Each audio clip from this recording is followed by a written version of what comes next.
News tonight. Federal government unveils local production of family planning commodities to strengthen Nigeria health system. Ogun police rescues 5 kidnapped polytechnic students, 2 others. Good evening and welcome to Nta Ijebu Ode News at 7. My name is Anthony Gandonu. Now the news in details. In a major move aimed at advancing Nigeria's health and development initiative priorities, the federal government has inaugurated the high-level interministerial platform IMP on family planning, health, human capital, and sustainable national development. At the inauguration in Abuja, the coordinating Minister of Health and Social Welfare also announced that Nigeria is set to commence local production of family planning commodities, a landmark initiative expected to boost access to reproductive health, strengthen the nation's health system, and reduce dependence on imports. Nta Ijebu reports.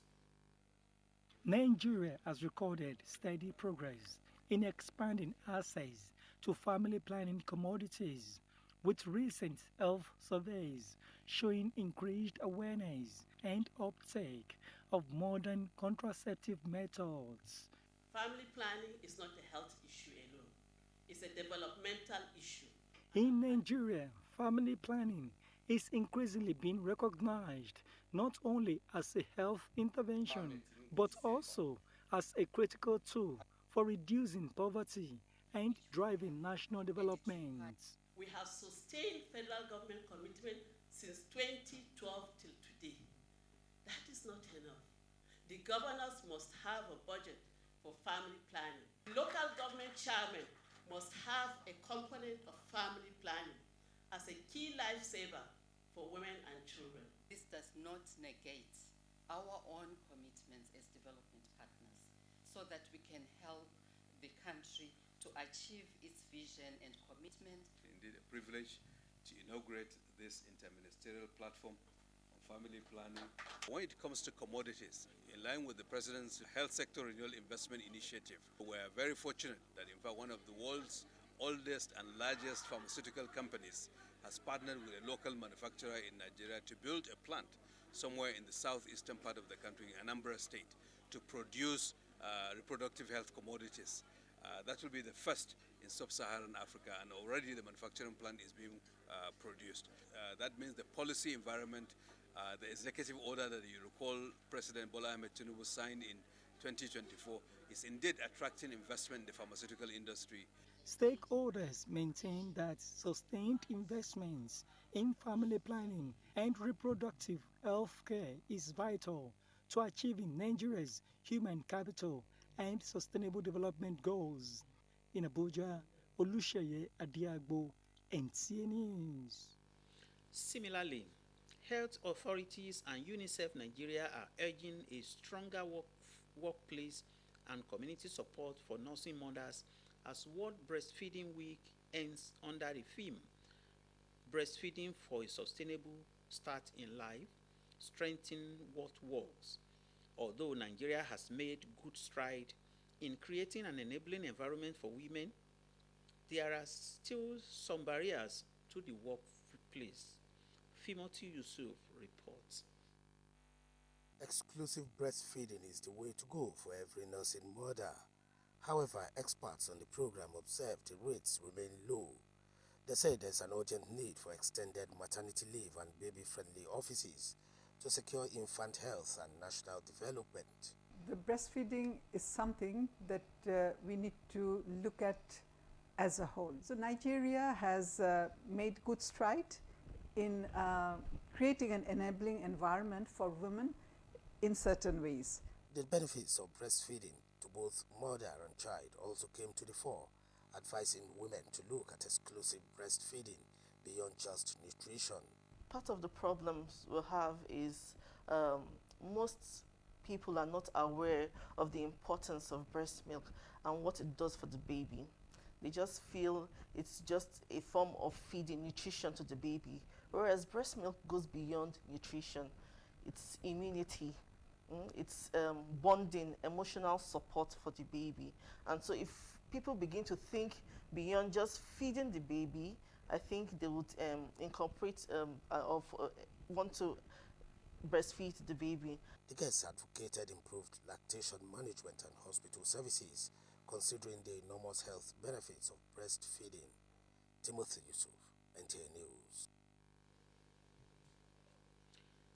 The Senate Committee on Public Accounts has commenced an investigation of audit reports on the oil and gas industry from 2021 to 2023. The audit report submitted by the Nigerian Extractive Industry Transparency Initiative revealed that Nigeria spent 1.16 trillion naira on fuel subsidy in 2021, while another 1.20 trillion naira was deducted from the Federation crude sales produce. National Assembly correspondent Joshua Ogunjide has the report. During the hearing, the chairman of the Revenue Mobilization Allocation and Fiscal Commission, RMA-FC, Dr. Mohamed Bello, further disclosed that aside the fuel subsidy, crude and product losses accounted for 16.20 billion naira, pipeline repairs accounted for 22.05 billion naira, and strategic stakeholding accounted for 6.75 billion naira. And there is also a little bit of difference between what the report I think starts from February, from March here. So they are listing out January and February. But if you add it up, we come to the figure of 1.48 as against 1.61. Issues surrounding the arbitrary transfer of funds without the legal signatories of the accounts were also referred to the CBN, among other concerns.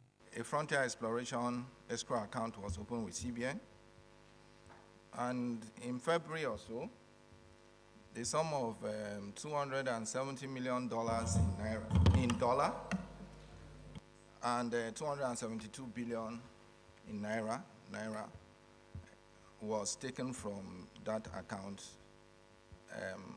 without the legal signatories. Generally, we do not transfer funds without authority. We transfer based on a valid mandate or a court order or any legal backing. Yeah, that's the general, but we will respond to that issue by next week officially. However, the Niger Delta Development Commission submission was stood down to enable members to study the report ahead of its reappearance next Wednesday. Written letter from either one of them, Nigerian Revenue Service, any letter, any response, or Accountant General of the Federation, any letter, any response. So like these other ones, we have given them up to Tuesday to appear before this committee, or else we will invoke the powers of the Senate or the National Assembly to bring them to the hearing. From the National Assembly, Joshua Ogunjide, NT News. As Nigeria moves closer to one of its most significant policing reforms, the Nigerian Police Force is preparing its personnel for the possible implementation of the state police. Francis Form reports that the force is focusing on building understanding, addressing concerns, and countering misinformation ahead of any constitutional changes.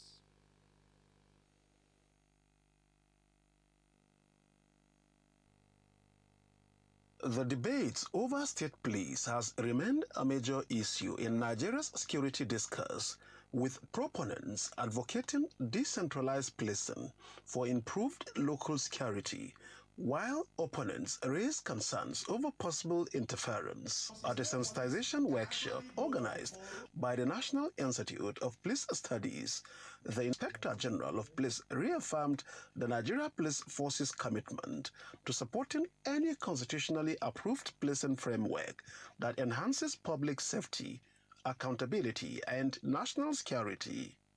The federal government of Nigeria have made up their mind to have the state police, and it is our duty to assist them to achieve it. So the most important thing is to listen very well, ask questions, how this thing is going to work, so that we'll be able to go back and talk to our officers and educate them. A lot of comparative analysis have been done. We have taken time to study nations where they have state police. Security experts also assured participants that the proposed state police framework includes safeguards such as independent oversight and legal protections to prevent abuse and shield officers from unlawful political influence. There are several steps that needs to be taken, and I think perhaps this is one of the first steps, and the Inspector General of Police will be going around the country with designated officers so they can start lecturing the officers so to allay their fears. But they're here, they are told the facts as they are, and they can check up. They find time, some of the modules in the workshop will look at the bill, some critical sections which they can assess and look at themselves. While the final decision rests on the outcome of the constitutional amendment process, the Nigeria Police Force says early preparedness, professionalism, and public enlightenment remain critical to ensuring that any transition strengthens policing and improves security across the country. Francis from NTA News. Still on security, combined security operatives in Ogun State have rescued 5 students of Gateway ICT Polytechnic Shapade and 2 other victims adopted from their hostels in Ishara Remo after 8 days in captivity, with 2 suspects arrested in connection with the crime. The Ogun State Police Commissioner Bode Ojajuni and Governor Dapo Abiodun say sustained security operations will ensure the state remains hostile to criminal elements. Yemi Dalimo completes the report. 7 victims, comprising 5 students of Gateway ICT Polytechnic Shapade and 2 other residents, were abducted from their hostel in Ipara Remo on the night of Wednesday, 29 July 2026. Following the incident, combined security operatives launched an intensive search, deploying intelligence-led strategies and the newly deployed police surveillance helicopter to locate the kidnappers' hideout.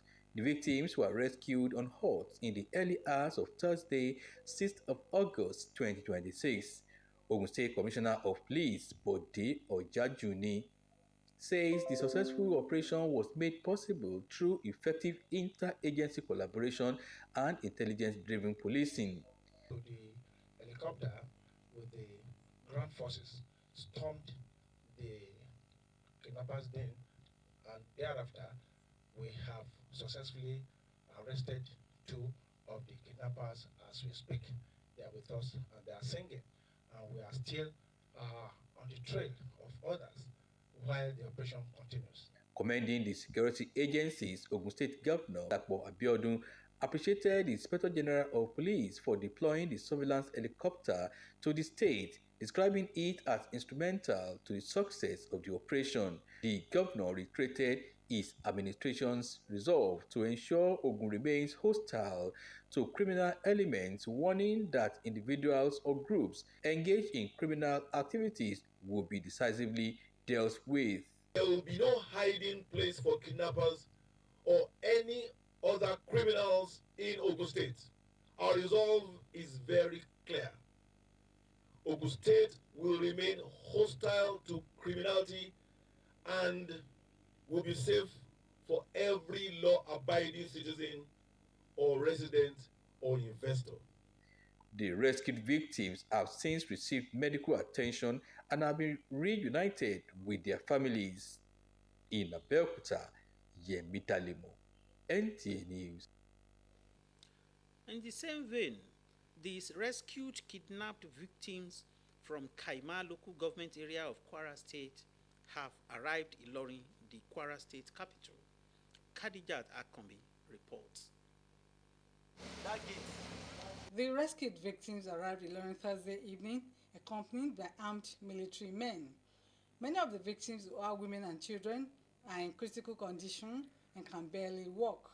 At the moment, the critically sick are in the hospital for treatment, while others await handover to the Kwara State Governor before they return to their communities to reunite with their families. The rescued victims are abducted in February this year following a coordinated attack on Woro and Nuku communities in Kayama local government area of Kwara State by suspected religious extremists. The attack claimed many lives, property destroyed, and many people rendered homeless. Khadija Takumbi, NTA News. You are watching Nta Ijebu Ode news at 7. The news will continue after this break. Please stay tuned.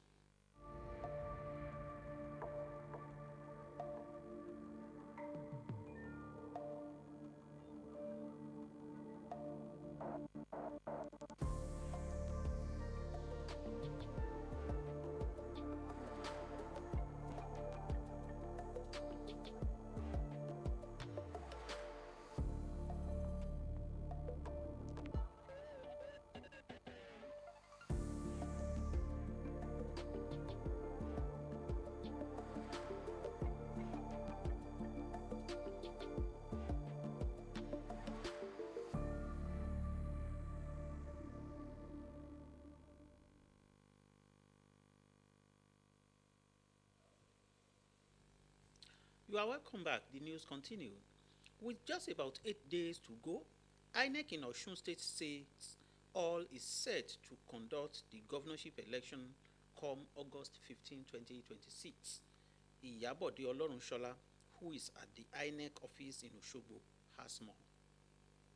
At the beginning of preparations for this election, INEC had a 9-point agenda set to achieve. Out of these 9, 7 has already been achieved. These include registration of voters, distribution of voters' card, testing of the beavers' machine, and even signing the peace accord.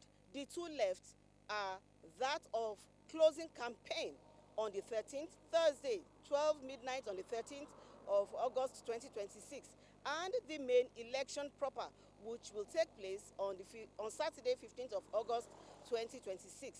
On this set day, elections will commence at 8:30 in the morning and is expected to end by 2:30 in the afternoon. And immediately after that, counting will commence. By and large, everyone is set for the election. Security operatives are at their game, and I'm letting people know that violence will not be tolerated. And this is even coming in the wake of Osun Osogbo Festival taking place at the moment. The Osun Osogbo Festival started today and will climax tomorrow. But the town is full to capacity. Unusually, maybe this is because people have traveled from abroad and even outside the state to come and partake in both the Osun Osogbo Festival and the elections. Most hotels and motels are already booked, and the town is, sometimes you find gridlock where you usually don't find gridlock, but all is set for the election. Now to environment matters. As coastal surge and mid-season downpour continue to test urban infrastructure across the country, the federal government and the Lagos State government have agreed to deepen collaboration on flood risk management, sustainable water reforms, and urban sanitation. Usman Zubairu reports that this followed a high-level strategic meeting in Lagos between the Minister of Water Resources and Sanitation, Professor Joseph Otsin, and Governor Babajide Sanwo-Olu, listing Lagos among 33 high-risk states in its 2026 flood outlook, with both tiers of government moving to fast-track joint intervention. For millions living in Africa's largest megacity, the threat of flooding is a recurrent seasonal reality. Coastal vulnerability, heavy rainfall, and rapid urbanization have kept pressure on the state drainage and sanitation infrastructure. Seeking a lasting solution, Minister of Water Resources and Sanitation, Professor Joseph Usaf, led a federal government delegation to Lagos South Marina. Highlighting the urgency, the minister pointed to the 2026 annual flood outlook by NISA, emphasizing that proactive early warning system and joint engineering solutions are critical to protecting lives and investments. What we are doing for the ministry is that we are working with some development partners and other NGOs that we are working together to see how some of their policies and even infrastructural development.